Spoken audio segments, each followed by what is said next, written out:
नमस्कार दोस्तों, स्वागत है हमारे यूट्यूब चैनल द बुरा क्रॉनिकल्स में। कहा जाता है कि इस दुनिया में सबसे ताकतवर चीज़ हमारा मन है। अगर हम किसी चीज़ को पूरे दिल और सच्ची लगन से चाहें तो वह हमें ज़रूर मिल सकती है। ये मेरी बात नहीं बल्कि कई महान लोगों का कहना है। लेकिन फिर सवाल उठता है, अगर ये सच है तो जो चीज़ें हम पूरे मन से चाहते हैं वो हमेशा क्यों नहीं मिलती? आखिर कौन ऐसा इंसान होगा जो अपने जीवन में दुख चाहेगा? कोई भी दुखी नहीं रहना चाहता, तो फिर भी कई लोग दुखों में घिरे रहते हैं। हर कोई कामयाब होना चाहता है, खूब पैसा कमाना चाहता है, लेकिन ऐसा सभी के साथ क्यों नहीं होता? क्या कोई ऐसा होगा जो अपने मन में असफलता या गरीबी की ख्वाहिश रखेगा? बिल्कुल नहीं। तो फिर समस्या कहाँ है? या तो वो महान लोग गलत है जिन्होंने ये कहा कि मन से सब कुछ हासिल किया जा सकता है, फिर हम इस बात को सही तरीके से समझ नहीं पाए। आज हम आपको एक ऐसी कहानी सुनाने जा रहे हैं जो इस उलझन को सुलझाने में मदद करेगी। इस कहानी के जरिए आप जानेंगे कि अपने मन को कैसे सही दिशा दी जाए, उसमें सकारात्मक विचारों का बीज कैसे बोया जाए और आकर्षण के नियम लॉ ऑफ अट्रैक्शन को कैसे समझा और इस्तेमाल किया जाए। यह कहानी भले ही छोटी हो, लेकिन इसके अंदर छुपा संदेश आपकी सोच बदल सकता है। तो इससे पहले कि हम इस गहरी और प्रेरणादायक कहानी में उतरें, इस चैनल को सब्सक्राइब करना मत भूलिए। चलिए, कहानी शुरू करते हैं। एक गांव में एक आदमी रहता था जिसका जीवन सिर्फ दुखों से भरा हुआ था। जो भी काम करता उसमें उसे असफलता मिलती। घर में कदम रखते ही झगड़े शुरू हो जाते। दोस्तों और रिश्तेदारों से मदद मांगता तो कोई उसकी बात सुनने तक को तैयार नहीं होता। ऐसा लगता था कि उसके चारों ओर दुखों का पहाड़ टूट पड़ा हो। रातों को वह सो नहीं पाता। आंखों के नीचे गहरे काले घेरे उसकी चिंता और थकावट की कहानी बयां करते थे। कई बार तो उससे आत्महत्या का ख्याल भी आता, लेकिन अपने परिवार की जिम्मेदारी उसे ऐसा करने से रोक देती। वह बस सोचता रहता, आखिर मेरे दुख कब खत्म होंगे। एक दिन उसने ठान लिया कि चाहे जो हो जाए, वह अपने दुखों से छुटकारा जरूर पाएगा। उसके मन में यह विचार बार बार गूंज रहा था कि इसका कोई समाधान ढूंढना ही पड़ेगा। उसी दौरान उसने अपने एक पुराने दोस्त से अपनी समस्या साझा की। दोस्त ने कहा, तुम्हें किसी जानी बाबा के पास जाना चाहिए। उनके पास ऐसा मंत्र होता है जिससे सभी दुख दूर हो जाते हैं और जीवन खुशियों से भर जाता है। यह सुनकर उस आदमी को उम्मीद की एक किरण दिखी। अब तो वह हर किसी से पूछने लगा, कोई ऐसा बाबा है जो मेरे जीवन की परेशानियां दूर कर सके। जैसे ही उसे किसी बाबा के बारे में पता चलता, वह तुरंत उनके पास भाग जाता, इस विश्वास के साथ कि यही उसके दुखों का अंत करेंगे। वह बाबा को अपनी समस्या बताता और समाधान पूछता। साथ ही कहता, बाबा, मैं कुछ भी करने के लिए तैयार हूँ, लेकिन मुझे इन समस्याओं से छुटकारा दिला दीजिए। आप जो कहेंगे मैं वो करूँगा, लेकिन मेरे जीवन को सुधार दीजिए। बाबा उसे कुछ टोने टोटके बता देते और बदले में वे दक्षिणा ले लेते और कहते, ये टोना टोटका करने के बाद तुम्हारे घर में सुख शांति बनी रहेगी। बस इस टोटके को पूरी विधि के साथ करना। वह आदमी घर लौटकर पूरी विधि के साथ टोने टोटके करने लगा, लेकिन बहुत सारे टोने टोटके करने के बाद भी उसके जीवन में कोई बदलाव नहीं आया। इसके विपरीत उसका जीवन और ज्यादा दुखी हो गया। जो भी बाबा उसे टोना टोटका बताता था, वह बदले में दक्षिणा लेता था। इससे उसका धन भी धीरे धीरे खत्म हो रहा था और उसके जीवन में दुख और ज्यादा बढ़ गए। तब उसे लगा कि बाबाओं के पास जाने से मेरे जीवन में दुख कम होने की बजाय बढ़ते ही जा रहे हैं। तो मुझे क्या करना चाहिए? बाबाओं के पास जाऊं या ना जाऊं? फिर एक दिन एक आदमी ने उसे बताया, तुम अपने घर में किसी पंडित को बुलाकर हवन करवा लो। हवन होगा, घर शुद्ध हो जाएगा। अगर कोई भी बुरी ऊर्जा घर में होगी तो वह घर से बाहर चली जाएगी। किसी पंडित को बुलाकर पूरे विधि विधानों से मंत्रोच्चारण करो और हवन करवाओ, जिससे घर में सुख शांति आए। यह बात उस आदमी के मन में बैठ गई। उसने एक पंडित को अपने घर पर बुलाकर हवन करवा दिया। हवन अच्छी तरह से संपन्न हुआ। बदले में पंडित ने भी अच्छी दक्षिणा ली और फिर वहां से विदा हो गया। लेकिन कुछ दिनों के बाद उस आदमी को महसूस हुआ कि उसके जीवन में अब भी कोई बदलाव नहीं आया है। अब वह आदमी पूरी तरह से दुखी हो गया और पहले से भी ज्यादा परेशान हो गया। अब तो उसे लगने लगा था कि मेरे जीवन से दुख कभी खत्म ही नहीं होंगे, और यही सोच सोचकर उस आदमी का बुरा हाल हो गया था।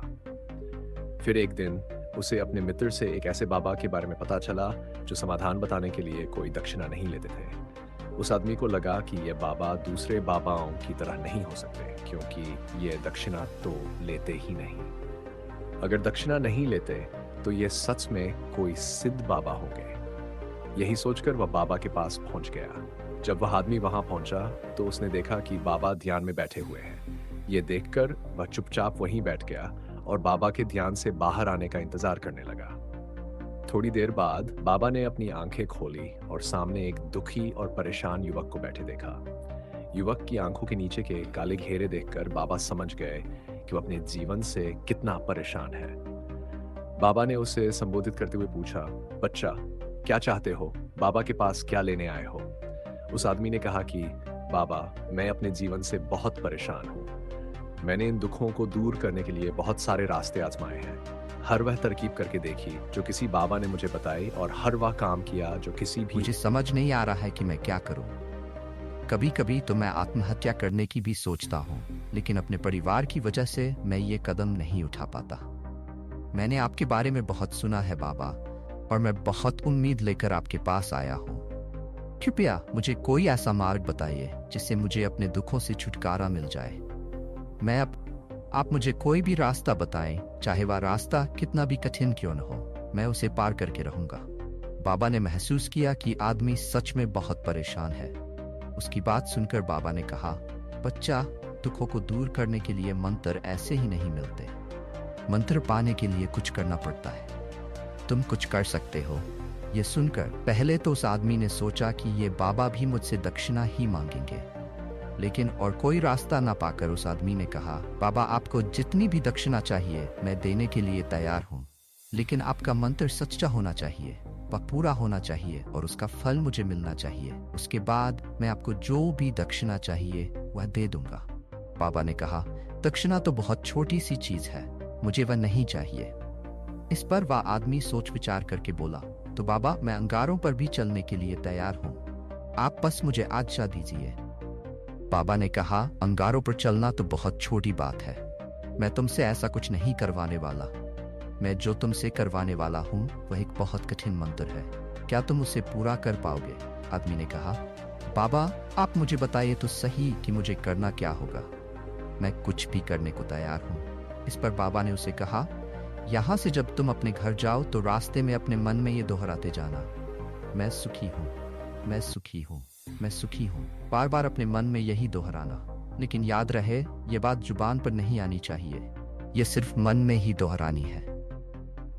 ये सुनकर वह आदमी बोला, बाबा, ये तो मैं कर लूंगा, लेकिन इससे होगा क्या? बाबा मुस्कुराते हुए बोले, इस मंत्र करके देखो। वैसे भी तुमने इतने बाबाओं के मंत्र किए हैं, तो इस मंत्र को भी करके देख लो, बाबा ने कहा। उस आदमी ने सोचा, बाबा कोई दक्षिणा तो ले नहीं रहे और ये छोटा सा मंत्र है, इसे तो मैं कर ही लूंगा। वह बोला, ठीक है बाबा, मैं ये मंत्र जरूर करूंगा। ये कहकर वह आदमी वहां से उठकर चलने लगा। लेकिन जैसे ही वह चलने लगा, पीछे से बाबा ने कहा, बच्चा, एक बात याद रखना, जब तुम ये मंत्र अपने मन में दोहराओ तो तुम्हारे मन में बंदर के विचार नहीं आने चाहिए, बंदर का ख्याल भी नहीं आना चाहिए, तभी ये मंत्र सिद्ध होगा। वह आदमी बोला, मुझे तो आज तक बंदर का कोई विचार नहीं आया, तो अब क्यों आएगा? आप चिंता मत करिए बाबा, मैं बस अपने मन में यही दोहराऊंगा कि मैं सुखी हूँ, मैं सुखी हूँ। इसके अलावा बंदर का कोई विचार मेरे मन में नहीं आएगा। ये कहकर वह आदमी वहां से चल दिया। वह अपने मन में मैं सुखी हूँ, मैं सुखी हूँ ये दोहराता हुआ थोड़ी दूर ही चला था कि उसके मन में अचानक बंदर का ख्याल आ गया। बंदर का ख्याल एक बार आया और चला भी गया, लेकिन उस आदमी ने सोचा, आज तक तो मुझे बंदर का कोई विचार नहीं आया, ये आज बंदर का विचार क्यों आ गया? ऐसा सोचते सोचते उसने बंदर के विचार को पकड़ लिया। वह ये भूल गया कि उसे क्या मंत्र दोहराना है और वह बंदर के बारे में सोचने लगा। थोड़ी देर बाद जब उसे फिर से होश आया तो उसने अपना वही मंत्र दोहराना शुरू कर दिया जो बाबा ने उसे बताया था, मैं सुखी हूँ, मैं सुखी हूँ। लेकिन अचानक उसने सामने एक बंदर देखा। ये देखकर उसके मन में फिर से बंदर का विचार उठ गया। अब वह अपने अंदर से इस विचार को बाहर फेंकना चाहता था और चाहता था कि किसी भी तरह उसके अंदर बंदर का विचार ना आए, लेकिन उसे तो हर तरफ बंदर ही दिखाई देने लगा। इसी जद्दोजहद घर पहुंचा। घर पहुंचते ही उसने अपनी पत्नी से कहा, अरे बंदरिया, मुझे खाने में बंदर परोस दो। जब उसे एहसास हुआ कि उसने क्या कह दिया तो वह अपने बाल नोचने लगा और दीवारों पर सिर मारने लगा। वह बार बार सोचता रहा, आज तक मुझे बंदर का कोई विचार नहीं आया, और अब ऐसा क्या हो गया है कि मुझे हर जगह बंदर ही बंदर नजर आ रहे हैं। ये कैसी माया है? यही सोच सोच कर वह आदमी रात भर सो नहीं पाया। वह करवटें बदलता रहा और बेचैनी में सुबह होते ही सीधा उसी बाबा के पास पहुंच गया। बाबा के चरणों में गिरकर वह रोते हुए बोला, बाबा, पता नहीं ये कैसा चमत्कार हो रहा है। आज तक मुझे बंदर का कोई विचार नहीं आया था, लेकिन कल से जब से आपने कहा कि बंदर का विचार नहीं आना चाहिए, तब से मुझे हर जगह बंदर ही बंदर नजर आ रहे हैं। आदमी ने कहा, बाबा, मुझे तो आपके पीछे पेड़ पर बैठा हुआ बंदर भी केले खाता हुआ दिखाई दे रहा है। ये हो क्या रहा है? ये सुनकर बाबा हंसने लगे और बोले, बच्चा, मन का जाल एक ऐसा जाल है जिसे समझ पाना इतना आसान नहीं है। बंदर तो तुम्हारे रास्ते में पहले भी आते थे। जब तुम मेरे पास आए थे तो इन्हीं पेड़ों पर ये बंदर घूम रहे थे, लेकिन तब तुम्हारे ध्यान में ये बंदर नहीं थे। तब तुम्हारे ध्यान में सिर्फ तुम्हारे दुख थे। इसके बाद बाबा ने उसे समझाते हुए कहा, बच्चा, हम जिस चीज से भी दूर भगाना चाहते हैं वही चीज हमारे मन में बहुत गहरे में प्रवेश कर जाती है। वह हमारे अंतर्मन में समा जाती है। असल में हम जिस चीज से भी छुटकारा पाना चाहते हैं वह इसलिए छूटना चाहती है क्योंकि वह हमारे साथ बहुत गहरे से जुड़ी हुई है, और हम जितना ही उससे छुटकारा पाना चाहते हैं वह उतनी ही गहरी हमारे मन में बैठते चली जाती है, और आखिरकार वह हमारे अंतर्मन में छा जाती है। ऊपर से तो हम चाहते हैं कि हम सुखी हो, मैं सुखी हूँ कहते रहते हैं, हमारे होंठ भी बोलते रहते हैं, लेकिन हमारे मन में दुख समाया होता है। हमारे विचारों में, हमारे मन में हमें दुख ही दुख दिखाई देते हैं। इसीलिए अपनी जुबान से बार बार ये बोलने से, मैं सुखी हूँ, हम सुखी नहीं होंगे जब तक ये मंत्र हमारे अंतर्मन में प्रवेश नहीं करेगा। ये सुनकर आदमी ने पूछा, बाबा, लेकिन यह मंत्र हमारे अंतर्मन में प्रवेश कैसे करेगा? बाबा ने कहा, बच्चा, अपने दुखों से लड़ना बंद कर दो। जब तक तुम अपने दुखों को दूर करने की सोचते रहोगे तब तक वह दुख तुमसे चिपके रहेंगे। तब तक वे दुख तुम्हारे अंतर्मन पर अपना राज जमाए बैठे रहेंगे, और जिस दिन तुम दुखों के बारे में सोचना ही छोड़ दोगे, जब तुम उन दुखों से छुटकारा पाने की इच्छा ही नहीं रखोगे, उसी दिन से तुम्हारी जिंदगी से दुख गायब हो जाएंगे। क्योंकि किसी भी चीज से छुटकारा पाने के लिए हमें उस चीज के बारे में सोचना पड़ता है, और हम जितना ही उसे चीज के बारे में सोचते हैं वह उतनी ही गहरी हमारे मन में प्रविष्ट होती चली जाती है। हम अधिकतर समय दुखों के बारे में ही सोचते हैं।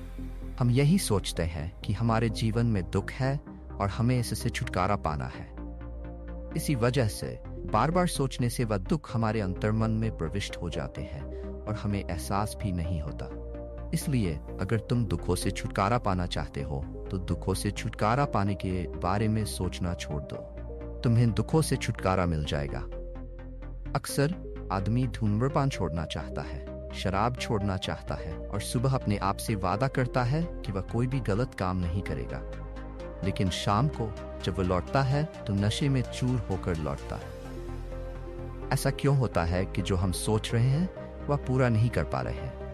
असल में हम उस चीज को बहुत ज्यादा तवज्जो दे रहे हैं, उसे बहुत ज्यादा महत्व दे रहे हैं। जब भी हम उस चीज को छोड़ने के बारे में सोचते हैं तो हम उसकी अहमियत यानी कि विशेषता और ज्यादा बढ़ा देते हैं।